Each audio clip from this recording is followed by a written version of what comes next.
ये कहानी एक छोटे से गांव की है, जहां एक राजा और उसका भरोसेमंद पुजारी रहते थे। पुजारी धार्मिक और आदरणीय व्यक्ति था। उसकी एक खूबसूरत बेटी थी, जिसका नाम कावेरी था। राजा का पुत्र राजकुमार अर्जुन अपने पिता की तरह बहादुर और हृदय से दयालु था।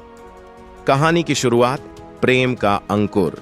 राजकुमार अर्जुन अक्सर मंदिर में दर्शन के लिए आता था। वहीं उसकी मुलाकात कावेरी से हुई।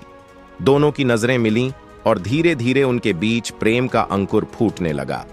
लेकिन अर्जुन और कावेरी जानते थे कि उनके इस प्रेम को समाज और उनके परिवार कभी स्वीकार नहीं करेंगे। पुजारी का क्रोध और श्राप। जब पुजारी को इस प्रेम की भनक लगी तो वह क्रोधित हो गया। उसने कावेरी को कड़े शब्दों में समझाया कि राजघराने के साथ संबंध बनाना उनकी मर्यादा के खिलाफ है। उसने अर्जुन को भी चेतावनी दी कि यह प्रेम त्याग दें, लेकिन दोनों प्रेमी अपने रिश्ते को छोड़ने के लिए तैयार नहीं थे। अचानक कुछ अजीब घटने लगा।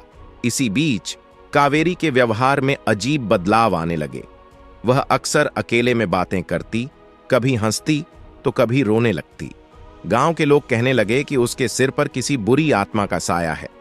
पुजारी ने उसकी यह हालत देखकर कई मंत्र तंत्र किए, लेकिन कोई फायदा नहीं हुआ। भूत का रहस्य गांव के एक वृद्ध ने पुजारी को बताया कि यह आत्मा दरअसल कावेरी के पूर्व जन्म की कहानी से जुड़ी है।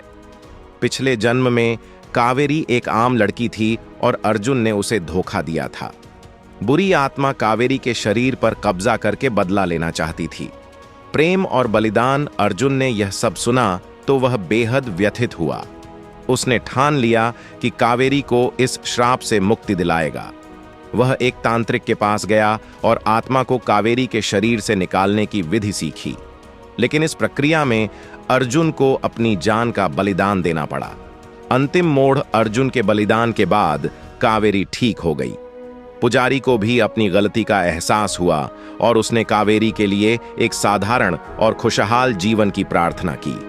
कावेरी ने अपने प्रेमी अर्जुन की याद में अपने जीवन को सेवा और दान में समर्पित कर दिया।